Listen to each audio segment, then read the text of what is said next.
मैं जब पढ़ता हूँ भगत सिंह के बारे में, जब पढ़ता हूँ शहीद शक्तिनाथ के बारे में, मैं जब पढ़ता हूँ विनोद बाबू के बारे में, निर्मल महतो के बारे में, ए.के. रॉय के बारे में, तो चारों लोगों का, ये जो चारों महान पुरुष है, इन सबों का प्रारूप मुझे टाइगर जयराम महतो में दिखाई देता है। और ये मुझे ऊर्जा टाइगर जयराम महतो से मिलता है। इसी के फलस्वरूप में रात 12 बजे 1 बजे भी जेबी केसेस के लिए काम करता हूँ और जितना हर संभव हो सकता है मैं लोगों के लिए खड़ा रहता हूँ। सभी ने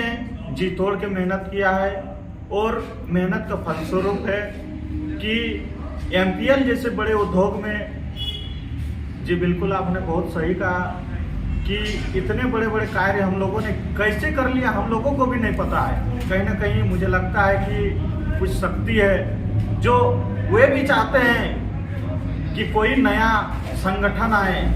कोई नया दल आए और झारखंडियत का बात करे, झारखंडी के मुद्दे में बात करे और शोषित वंचितों का बात करे। निरसा जैसे क्षेत्र जहां यहाँ पे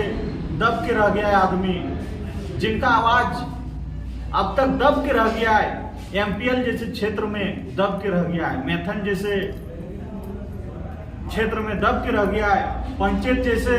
क्षेत्र में दब के रह गया है, तो उसकी आवाज को कैसे उचित जगह में रखा जाए, यही सब को लेकर मुझे लगता है कि कोई ना कोई शक्ति होगा जो हमें ये शक्ति देने का काम करता है। कहीं ना कहीं देखा जाए तो एमपीएल गेट से दूरी शायद मेरा ख्याल से होगा अशोक मंडल का घर भी जो है शायद 2 किलोमीटर पड़ेगा, अपर्णा सेनगुप्ता का शायद 1 किलोमीटर पड़ेगा, उसका जस्ट बगल में अरूप चटर्जी भी उसका भी घर शायद 2 किलोमीटर। आप उतना दूर से आकर इतना बड़ा एक कार्य करना, मतलब कहीं ना कहीं हमको तो लगता है काबिल तारीफ है। देखिए हम लोगों का शुरू से ही, हम तो बोले टाइगर जयराम महतो का हम लोग अनुयायी है, तो हम लोग क्षेत्र नहीं देखते हैं। जहां हमारा सुप्रीमो का आदेश आता है उस समय मुझे करीब लगता है कि 12 साढ़े 12 बजे रात की बात होगी, जिस प्रकार से मुझे सूचना प्राप्त हुआ था। हमारे यहाँ के महेश मोदी जी, मिठूदा लोग और तमाम जेबी केसेस के जितने सक्रिय साथी है, सभी लोगों से सूचना प्राप्त हुई थी और उसी के साथ हम लोगों ने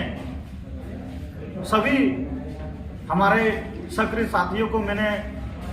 ये सूचना दिया था कि आप लोग सभी कोई जो विजय किस्कू है उनका घर में पहुंच जाए और उनके साथ इस वक्त खड़ा होइए, क्योंकि दुख का घड़ी है। और खड़ा होकर हम लोगों ने कठिन परिश्रम के साथ उनके परिवार के साथ खड़ा रहा, अंतिम तक खड़ा रहा और परिणाम फलस्वरूप आपके सामने है। हम लोगों ने बहुत प्रयास किया और उस समय आपका रक्षाबंधन भी था, रक्षाबंधन में हम घर भी नहीं जा पाए थे और नया जो हमारे कुछ दिन पूर्व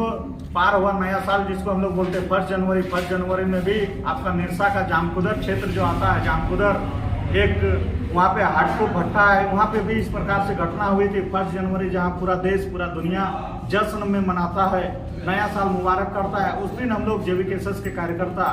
एक छोटा सा कार्यकर्ता होने के नाते, जयराम महतो का अनुयायी होने के कारण, उनके विचारधारा में चलने के कारण आज ये दृढ़ संकल्प होता है और बस करने का थोड़ा सा संकल्प होता है, मन में इच्छा होता है और कर चलते हैं और करते चलते हैं और धीरे धीरे जो है कि कारवा बनता जाता है और परिणाम भी सही होता है। और एक सवाल ये भी है कि आप युवा होने के नाते इतना 24-24 घंटा काम करना, कहीं आप थकते नहीं हैं क्या? कुछ खास वजह ये भी बताइए, या फिर ये माना जाए कि राण का परिचय दे रहे हैं? देखिए हमारा आदर्श, हमारा सुप्रीमो ही ऐसा है जो कहीं ना कहीं आज 30 वर्ष का उम्र में 10 से 12 को बड़ा बड़ा बीमारी ले लिया है। तो कहीं ना कहीं उनके बारे में जब सोचते हैं तो मैं अपने आप को तुच्छ समझता हूँ, अपने आप को तुच्छ पाता हूँ कि वो 10 से 12 बीमारी ले लिए हैं, इतना बड़ा बड़ा केस खा के बैठे हुए हैं, आखिर किसके लिए, किनके लिए? मैं जब पढ़ता हूँ भगत सिंह के बारे में, जब पढ़ता हूँ शहीद शक्तिनाथ के बारे में, मैं जब पढ़ता हूँ विनोद बाबू के बारे में, निर्मल महतो के बारे में, ए.के. रॉय के बारे में, तो चारों लोगों का, ये जो चारों महान पुरुष है, इन सबों का प्रारूप मुझे टाइगर जयराम महतो में दिखाई देता है। और ये मुझे ऊर्जा टाइगर जयराम महतो से मिलता है। इसी के फलस्वरूप में रात 12 बजे 1 बजे भी जेबी केसेस के लिए काम करता हूँ और जितना हर संभव हो सकता है मैं लोगों के लिए खड़ा रहता हूँ। चलिए बहुत बहुत धन्यवाद, हमारे बीच आए हैं उस महतो जी।